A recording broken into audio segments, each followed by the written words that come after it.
Hi, it's Fiestaro. Hello, Pisces placement. So, love reading ngayong mid-September. Okay, hanggang mid-September.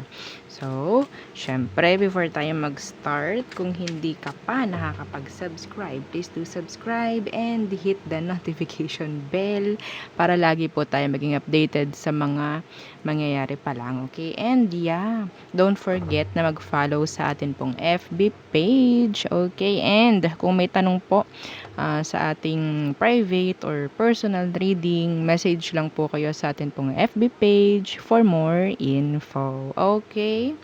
So, there you go. Okay, Pisces. Pisces placements. Love reading. Ano bang meron? Pisces. Pisces. Okay. Pride. Oo. Arrogance. Ego. Stubborn. Okay. May naglalaro na naman ditong langaw. Okay. So, yeah. Pride. Okay.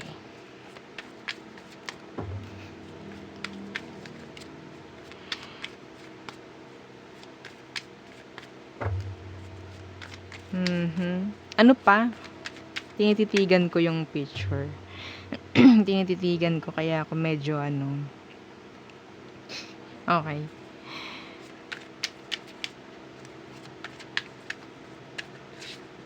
One more for Pisces.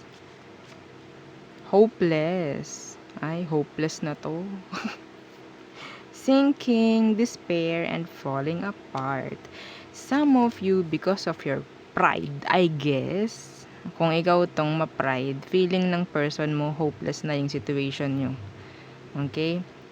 Or sa tingin natin, kung hindi man ito pride, pwedeng tingin ng taong ito sa'yo is may ego ka. Pwedeng vice versa. Okay? Some of you, you are healing. Okay? Yeah, there's healing. So, pwedeng ang nakikita ng taong ito because you're healing, nandun yung pride, nandun yung ego. Okay? So, pwede kasing hindi ka nagre-reach out, hindi ka nagpaparamdam sa taong to. You're not chasing them. Okay? So, yeah. Releasing, purifying, and cleansing. Okay? So, kung makikita nyo to, hopeless, 'di ba? Iyak na iyak. Wala nang pag-asa. Parang ganun. Tingnan natin. Oops. Okay, ano bang meron?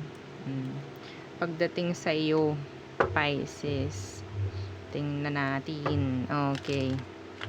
Pisces placement. Situation, please. Okay. Ayan. Oh, the Seven of Swords. Kanina, nung nag-shuffle ako, ito yung sumilip. So, ito yung binato. The Seven of Swords. This is the card of lies, deception, okay? Being sneaky. Ito yung mga pagtatago. So, merong bang nangyaring ganyan sa situation ninyo? Comment down below. The joke lang. Okay, ano tong Seven of Swords? Okay, ano tong Seven of Swords? The King of Swords. This is like manipulation. Okay. Yeah. Magaling gumawa ng palusot. Kasi I think, ito nangyari sa situation is like, pwedeng someone is parang matalino. Okay. May matalino sa sitwasyon. Kaya yung isa, gawa ng kung ano-ano, patago, palihim, parang ganyan. Andun din yung takot. Okay? Naririnig ko dito, puro palusot.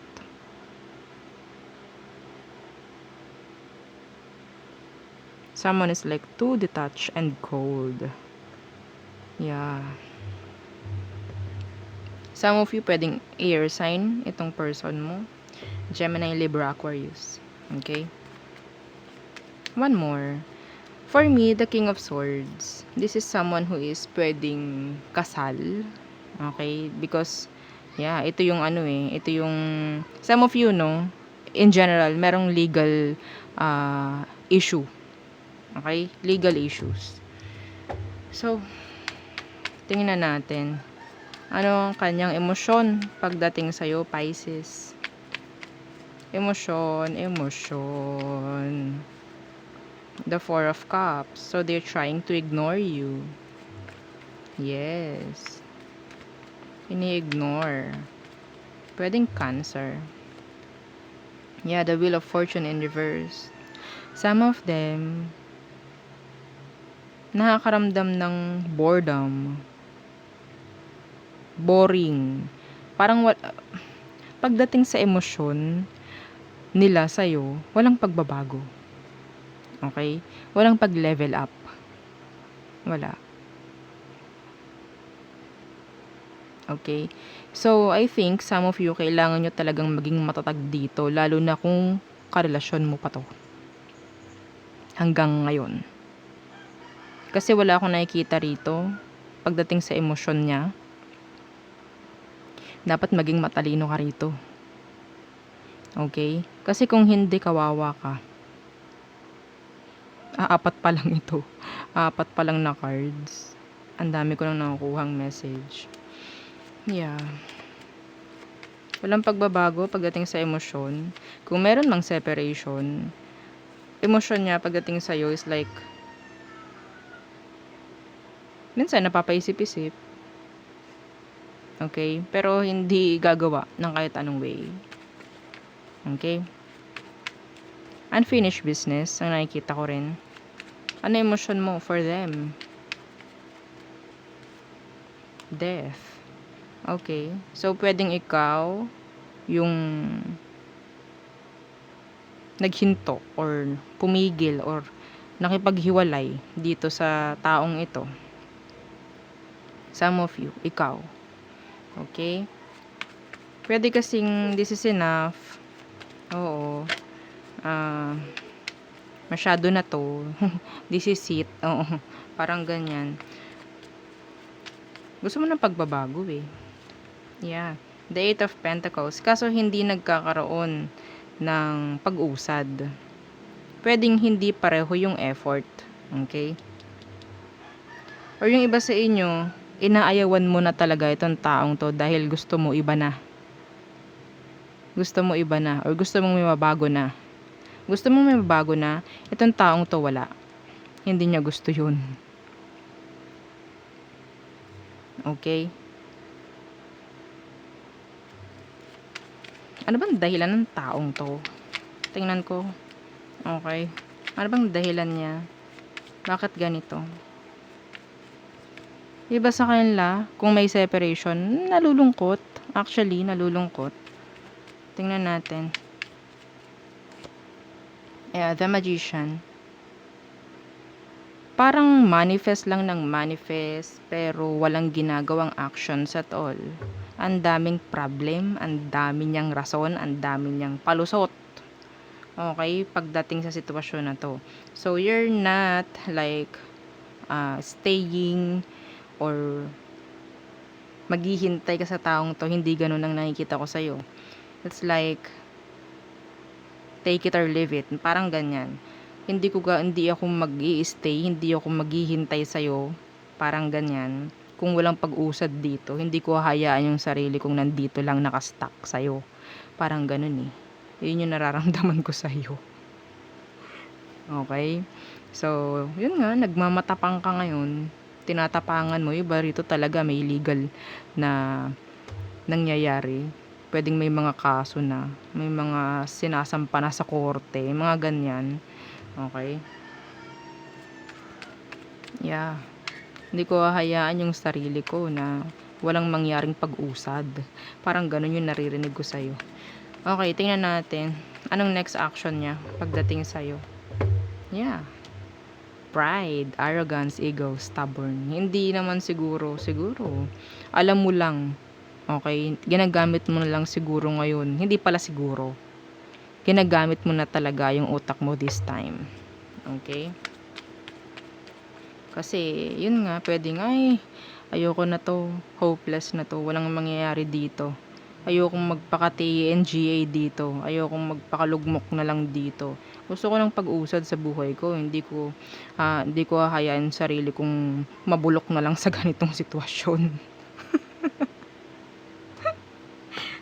'Di ba?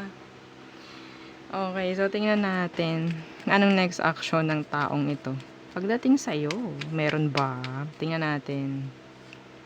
Oh, the Ace of Cups. Ay, nako. Rico, wait lang. Okay, Ace of Cups. Why the Ace of Cups? The Eight of Wands in reverse. The Emperor. Ay, nai-intimidate sila. May offer dito, pero hindi nila ginagawa. Standing on your ground, Pisces. Standing on your ground. That's why. Nakakatakot lumapit sa ganyan. Nakakatakot. Hindi ko alam kung anong mga dahilan ng taong to bakit kayo nagkaroon ng ganitong sitwasyon ngayon. Matatag ka na, Pisces. Yun ang tingin sa'yo ng taong to. Wala akong nakikitang pag-reach out sa kanya. May emosyon, yes. Reaching out, wala. Okay? Oo. Well, sasabihin ng iba, wala na po akong pakialam dyan kung may emosyon or what. Oo, diba? Oo naman. Oh, tingnan natin. Anong outcome nyo? Anong outcome? Pisces. The Ten of Cups in reverse. No happy ever after. No happily ever after. Ten of Cups in reverse. The Page of Wands. Ay, yung iba rito, pwedeng meron ng bago.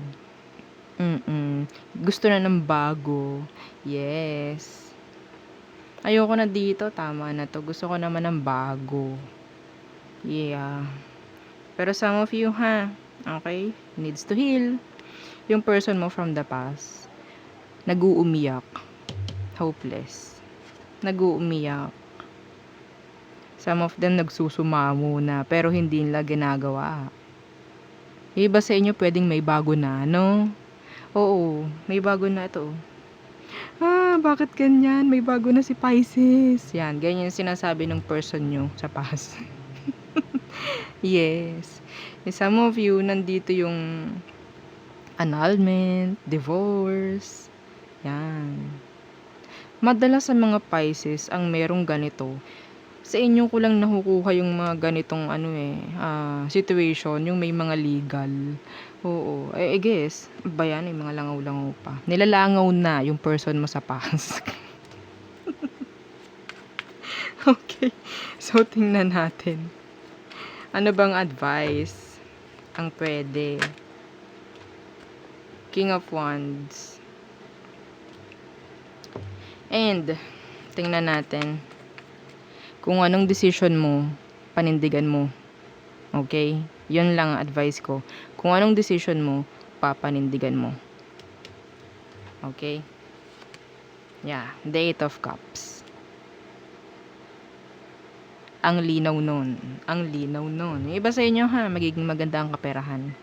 Pahapyaw lang, diba? Pahapyaw na message. So, there. Yun ang ating reading for Pisces placement. So, yeah. Don't forget to like, share, and subscribe. And follow our FB page. Thank you!